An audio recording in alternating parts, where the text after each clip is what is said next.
Hello and welcome to Dialogue. China's Foreign Minister and State Councilor Wang Yi is visiting the Middle East. He's there for a week-long trip starting in Saudi Arabia on Wednesday, followed by Turkey, where he is now. What is the state of relations between China and these Mideastern countries? Why is China's foreign minister in these countries now? Is there an element of geopoliticking against the backdrop of China-US strategic competition? To find out more, I'm joined in the studio by He Wenping, Senior Fellow at the Chinese Academy of Social Sciences, by Skype by Ganbar Naderi, a freelance journalist and political commentator, and via satellite by Serkan Oral, political analyst and writer based in Istanbul, Turkey. That is our topic. I'm Wang Guan.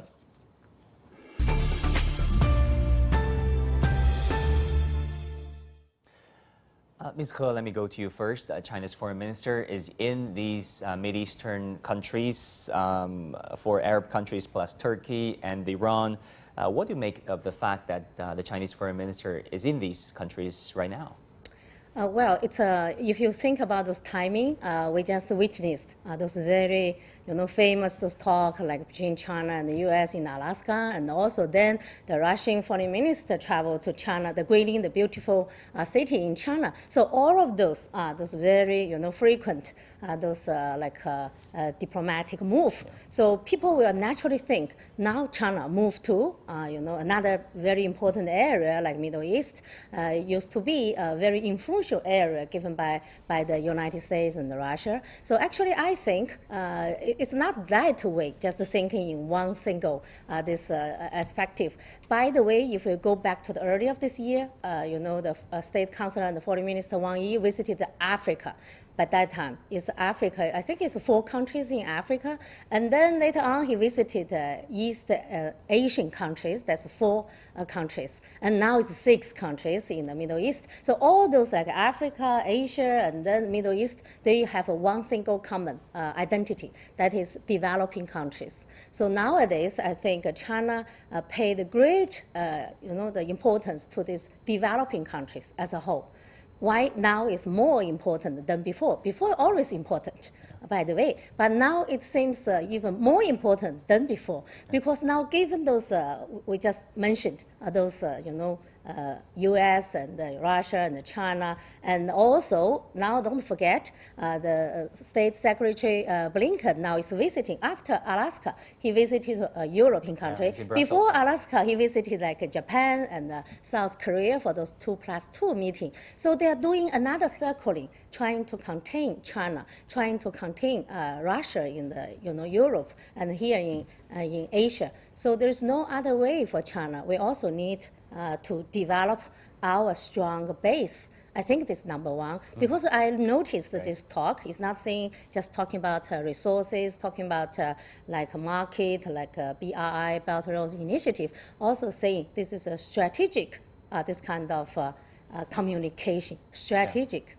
Yeah, I want to get some reaction from our friends in the Middle East. Ganbar, how do you look at the Chinese foreign minister's trip? How was the trip viewed and received in the region? Well, it was long overdue. I think the stakes are high, not just for China, but for many other countries in the region, especially Iran, Saudi Arabia, Turkey, you just name it. Why? Because these countries have given up on the idea that they can get all the help they can get from the United States and its European allies when it comes to infrastructural development and growth. Guess what? That is the only candidate in the region that they can turn to, and that is China. That's why Chinese foreign minister has been hugely welcomed, not just in Saudi Arabia and Turkey, but also in Iran. Why? Because China has what it takes to help the region and its sorry state of affairs when it comes to security and development. And also at the same time, China has immense experience when it comes to helping the developing nations to build up their infrastructure, especially within the framework of the Belt and Road Road Initiative. We know that this initiative has been a success until now, only maybe for 12 months or so because of the pandemic. We had some glitches, but that is behind us. That's why this trip by the Chinese foreign minister is extremely important. He is here in the Middle East to make sure that the BRI continues to deliver on its promises for a win-win future, not just for China, but also for its international partners, especially those in the Middle East. So I think let's cross our fingers and come to the conclusion and understanding that China means business, especially after the post-COVID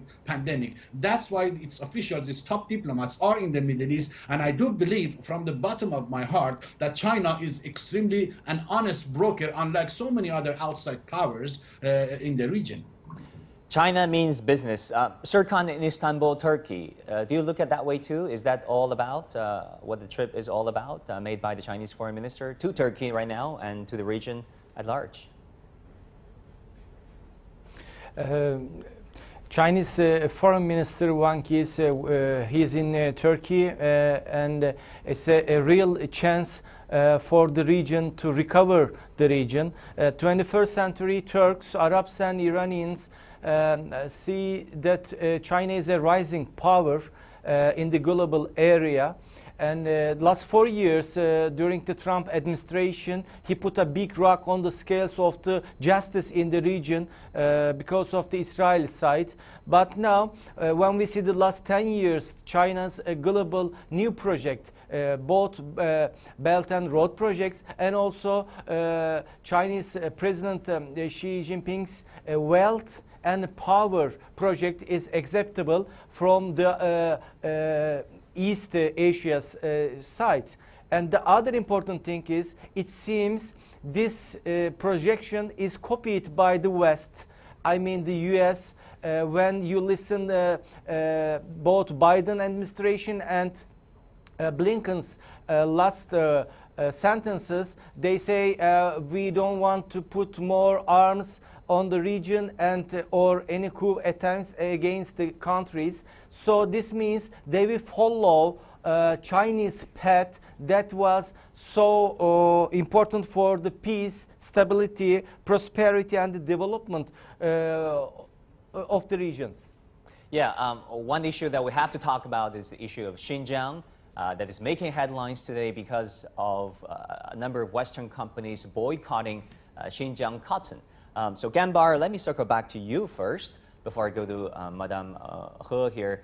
How do you look at the fact that the majority of, if not all, of the Muslim countries supported China's Xinjiang policy, their pro-growth, pro-development policy, whereas it's largely the Western companies, Western governments that are boycotting Xinjiang and boycotting China's policies there, Gambar? Well, do you think that I would have been sitting here right now talking to you if your country was violating the basic human rights of Muslims in Xinjiang province? I'm afraid that is not going to be the case. Not just me, but many other Muslims around the world. Why we have so many good relations with China, why I'm talking to you and we have still these communication channels, because China has never ever violated the basic rights of its Muslim minorities in Xinjiang province or anywhere else in that country. I think this has something to do with the fact that the West is trying to put pressure on China and trying to contain China politically, geopolitically, and of course economically. So why not put pressure on China and come up with fake news and stories about unsubstantiated stories about the serious state of affairs with regard to human rights situation in Xinjiang. So I'm afraid if you're asking me whether the Muslim countries are backing up the rhetoric, the false, information campaign by the West, that is not the case. If it was the case, the Chinese foreign minister would have never been invited to the Middle East. So he's been welcomed with wide arms. Why? Because China has never ever tried to divide its ethnic minority groups, and it has never tried to to support one group against the other. In this case, the Muslim minorities in Xinjiang. And of course, we have the problem of Hong Kong, which China has to deal with it also because it is a problem of separatists. Let's face it, if it were a European country, what would we expect from that country? Would we expect that country to sit on its hands and see its national citizens become, politically motivated and extremist and radicalized in order to attack its, domestic interests? That is not going to be the case. So we expect the same thing from China. We do hope that China will continue to educate, to re-educate and rehabilitate its population in Xinjiang, because the Muslim world is behind China. As far as democracy is concerned, I think the people of Hong Kong and China have every right to determine their own fate, and there is no room whatsoever for foreign powers to interfere in Hong Kong's domestic affairs. We do expect the same thing, and the West expects the same thing from China. China has never tried to interfere in Western affairs, so it expects the same kind of reciprocation. Yeah, talking about separatist movement, we don't have to look far. We only need to look at Catalonia in Spain and look at the pro-independence leader Carles Puigdemont when he declared independence, and the prime minister, what happened to him. He was, prosecuted by the Spanish Prime Minister. Madam He, let me go back to you. How do you look at the Western companies' boycotting of Xinjiang cotton and the strong reaction online by Chinese citizens rejecting these, Western bias? Yeah, even myself, I also sent a blog to say, even yesterday evening when I saw this news, I think it's very, very, not say funny, I think it's cannot understandable, because this like H&M. Actually, I bought those clothes from this brand also when I travel abroad. So I think their company, actually, they haven't have any staff like travel to Xinjiang to know what's going on there. So now there is some report, like just going around, circulating around, but it's groundless. It's factless. So being a company, you haven't done any like on-the-spot investigation and just blindly believe what's going on from some politicians, their mouths, and from some so-called scholars. Those scholars also collected some material, even from those reports written by some scholars in my academy. Those scholars also published some statements saying this is just wrong, picking up some facts. It's not linked together with the whole this paper. So actually, I think they are politicized their own business. They have a lot of business in China. There are lots of members in these companies. Now those Chinese, the customers, Chinese people made the right choice. Because you cannot just want to, in one hand you earn money from here, and another hand just bunching those Chinese people and against the people's feeling, and interfere those political issue, and even those political issue is groundless. Yeah, it's not something has been proved saying that's the truth, that's the fact, but which is not. I heard our friends saying all the Muslim countries are behind China. I feel very impressive. Yeah, you're so very thankful for these words, especially given those countries now. Our Foreign Minister Wang Yi visited. All those countries, they have Muslim countries, they have lots of Muslim people, and they know much, much better than those Western countries about what's going on in Xinjiang, because they have close links about the religions and the culture. So people knowing that part of China very well, and then they even back China. So how to understand that? And those people far, far away, maybe they have zero knowledge and just reading some reports, published by some certain scholars, and then they truly believe that's the thing. So who we are going to believe? Of course, we believe those people, they are Muslim by themselves. So normally, I think it is not easy to make a distinguishing, which side of opinion is more close to the facts. So now the world, there are multiple resources. There has been very much of a divide in public opinion. If you look at Western versus Eastern narratives there. Sir Khan, let me go back to you. How is the Turkish public looking at the Chinese foreign minister's visit there, and really, why is the China-Turkey relationship important to them?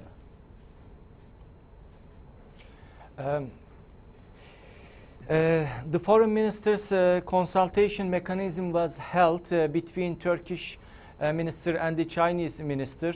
For Xinjiang issues, both Turkey should be invited by Chinese side to see the environment there also. But there is an anarchical global environment in the world that there is an unnamed trade war against China. For example, Turkey demands Chinese missiles from China, but the West put some pressure on Turkey to do. But the thing is that Turkey and China relations are more important than ever because Turkey demands more interdependence against the West. Turkey has a strategic cooperation with China, especially Turkey has a border with Syria, Iraq, Iran, and for the recovery of the economical issues or the political the crisis, Turkey and China together can solve can put a solution on these issues. Also, the Belt and the Road project, Turkey is securing the borders is important for China. So for the future meetings, not only the Arabs, Iranian, Turks, also EU countries are watching, and also USA-led NATO allies watching this meeting in Ankara. Why? Because it's a timing is important. The EU Union has imposed the first sanctions against China after 30 years, as you know, and China repeatedly denied all allegations. But it is a sign that EU, USA-led NATO will start a hate or anti-China campaign in the 21st century. But Turkey has a solid stance with China. It's started with also the Chinese vaccines to Turkey. Don't forget that Turkish people deeply respect to the China and Chinese people during the pandemic issues. But not only the economical and political. Don't forget Turkey has a chance with China to get hydrocarbon energy issues at the Mediterranean Sea together. As you know, China's dependence on the West Asia gas and oil issue sources. So China and Turkey could find a way to cooperate for the Mediterranean hydrocarbon issues and the recovery of the Middle East countries, including Israel conflicts. So there is a rising China and a potential, and Turkey strongly work together. Yeah. Ganbar, let's talk about some diplomatic and political issues here. The JCPOA, Iran nuclear deal. How do you look at China's role in perhaps, rekindle this failed deal thanks to Trump's unilateral withdrawal from it? Well, it was all because of China and Russia that we are still seeing some kind of, life in the dead body of the JCPOA, the so-called Iranian nuclear deal that was signed in 2015 by the United States and the rest of the UN Security Council members, and of course Iran. China has played and continues to play a key role in protecting and reviving this important international deal for the sake of regional and international peace and security. Right now that we are talking, China has many other ideas and plans to make sure that both sides of the dispute, which is Iran and the United States, will somehow come to their senses and realize that this is not just about them. This is about the international civil society. This is about international and regional peace and security. And this is a multilateral and international deal that was ratified by the UN Security Council. So if we see some kind of hope in the JCPOA, that's all because of the efforts put in place by China and Russia, and of course to a lesser extent by the European Union. We know that the European Union countries don't have that much blood to say no to US administration. Why? Because they depend totally on America for many things, especially finance and economics. They also depend on China. So I think China has some kind of leverage to continue to put pressure on all disputing parties to the deal to come to their senses and realize that enough is enough. They need to realize that this is a multilateral deal, and it is for the good of humanity. Iran doesn't want to build bomb. America doesn't want to see any country in the region to build bomb. So why not go and take the middle ground? Why not talk to each other without putting, some kind of, excuses and whatever you call it? I think China needs to put more pressure. It has the leverage to put more pressure on the remaining parties to the nuclear deal, and encourage them to talk to Iran, to talk some sense to Iran, because Iran also has a lot of pressure. It's also under a lot of pressure. And you put yourself in the shoes of the Iranian government. They signed the deal, and despite the fact that the leadership and the rest of the establishment said, no, don't trust the United States, but Iran did that. The government took a huge risk to sign the deal, and it is now under immense pressure, because everybody says, we told you so, we told you so. Yeah. America cannot be trusted. America is going to walk out, and that's exactly what they did. So I think China is not only going to help revive the deal, it is also trying to help the Iranian government to save some face. So it's a win-win situation. If Iran gets the sanctions lifted, China will also see better and greater relationship with Iran when it comes to trade and economy, especially energy exports. Yeah, there's an Iranian parliamentary requirement asking the executive branch of Iran to get tough on U.S. If time runs out. So it's really a limited time offer, let's say, put it that way. Madam He, let's talk about the Middle East conflict between Israelis and the Palestinians. Wang Yi told Al Arabiya television, saying, and I quote, China will invite Palestinian and Israeli public figures to have talks in China. This is huge, right? China's resolve to mediate the conflict. Yeah, I think I also noticed this sentence because during the Trump administration time, these root causes of all those conflicts in the Middle East, that is the Palestinian and the Israeli conflict, but now has been forgotten, unfortunately, in the Trump administration. They just, like our Iranian colleagues just mentioned, put Iran, this JCPOA, whatever, saying painted Iran as the key, this dangerous threat in the whole region. So marginalize this Palestine and Israel issue and make another issue coming up as the main issue. So this is the thing, even move the U.S. embassy all the way from Tel Aviv to the Jerusalem, and also ignore those legitimate rights coming from Palestinians. So this is not fair at all, because two-state solution has been long regarded as the only way for resolving this problem, and not saying the Trump and then thinking over something by his own and then make another deal, but that deal is very biased, just to Israel. So this way now China, because we have maintained good relations with both, with Palestinian, with Israel, and also even with Iran and also Saudi. Those two also rivalry with each other. So that gave China as a very golden role can play, because we are not biased to anyone. So we can invite both of them to China, to Beijing, and set a stage for them to have a direct talk. And then also can make people once again focus on these root causes, not anything others. This is the root causes for all other conflict. I think this is thing China can contribute. We can set a table, arrange this meeting, and also even the Iran nuclear deal. That's one chain with another chain. All those conflicts cannot be separated to deal with. So this Iran nuclear issue, and also together with even Yemen war also there. So I think we also need to make a neutral stance. Of course, talking is the only way to get things out. You see, the Yemen war has been there for years, and until now, Saudi cannot resolve it. No countries, even the Syria war, also there. You are saying Assad should be topped down, should leave. But until now, we haven't seen his leaving, and we have seen Trump has been, leaving office. So actually, talking is the only way, including the Libya war. Now it's also moving to the negotiation table. So now that is how to talk. That's another thing.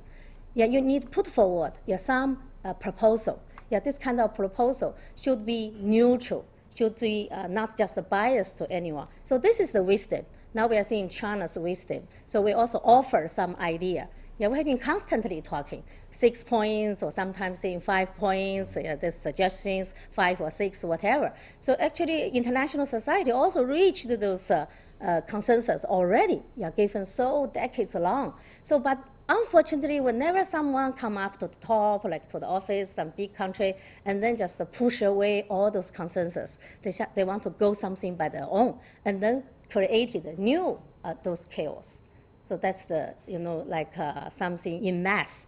Now we want to now find those previous consensus, get it back again, bring it on the right track, and then bring the people on the table. I think major powers really bear in mind the needs and the demands of locals. It's all about the locals, people living in those countries. Sir Khan, let me go back to you. The UAE becomes the first country to accept China's vaccine for phase 3 trials. Some Western countries, of course, accuse China of conducting vaccine diplomacy in the Middle East. Is that a fair accusation? Even there is the vaccine nationalism in the EU. The EU countries, they are fighting together with their national interests. That is really not the values of the EU countries. Also, Turkey accepted to get a production process in Turkey with the Chinese vaccine also. But the thing is that during the pandemic and after the pandemic, Chinese role is getting bigger. As you mentioned, the peace talks will be in China. That's an important issue in a political way, an economical way. China says to the region, to the old countries, that you have your own rights to find the solution and we will support you on the economical way. That is more democratic issue for the region. For the vaccines, I believe that the Arab world and Turkey and Iranian, these countries will work together with China. So EU should understand that this is a health issue, and for the Chinese vaccines, passports should be in the future legally used by every European also. This will be an important tool for Chinese political and economical growth in the region. Yeah, Ganbar, finally, let me go back to you. How do you compare China's solution, China's approach versus the Western approach? Basically, China is saying that there's no such thing as universality of a single approach. Countries should tailor their political systems to their local cultures, history, and needs. Well, that's a good question. I don't have an easy answer for that. I think what China is doing proves beyond any doubt that it is in the right side of history. I saw with my own eyes. You're talking about vaccine diplomacy. You don't like China's diplomacy, you don't like China's vaccine supplies, you supply Iran with vaccines and the much needed drugs, because many people are still, because of sanctions, have no access to vaccines or many other necessary and essential medicine. If you don't like China's approach, why don't you replace China? Why they don't replace it? Because they don't have a solution, they don't have an alternative. The alternative that China is providing to the international civil society is extremely simple and straightforward. Multilateralism, the rule of law, respect your neighbors. Stop trying to impose your will on other countries, on other people through the means of economic sanctions and military adventures and gambits. This is not too much to ask from China under the fundamental norms of international law. I think China needs to continue on the same path because China is in the right side of history. We also need to encourage China to continue this kind of foreign policy practices, because China, as I told you, China means business, but that this kind of business is win-win and based on mutual respect. China doesn't want to take advantage of the situation right now. China never tried to take advantage of the pandemic to try to impose its so-called vaccine diplomacy on others. They're trying to politicize what China is doing, but I think they have failed. All right, Ganbar, Sir Khan, and Madam He, thank you also very much. Fascinating discussion. I want to thank our viewers for tuning in. I'm Wang Guan in Beijing. Thank you for watching Dialogue.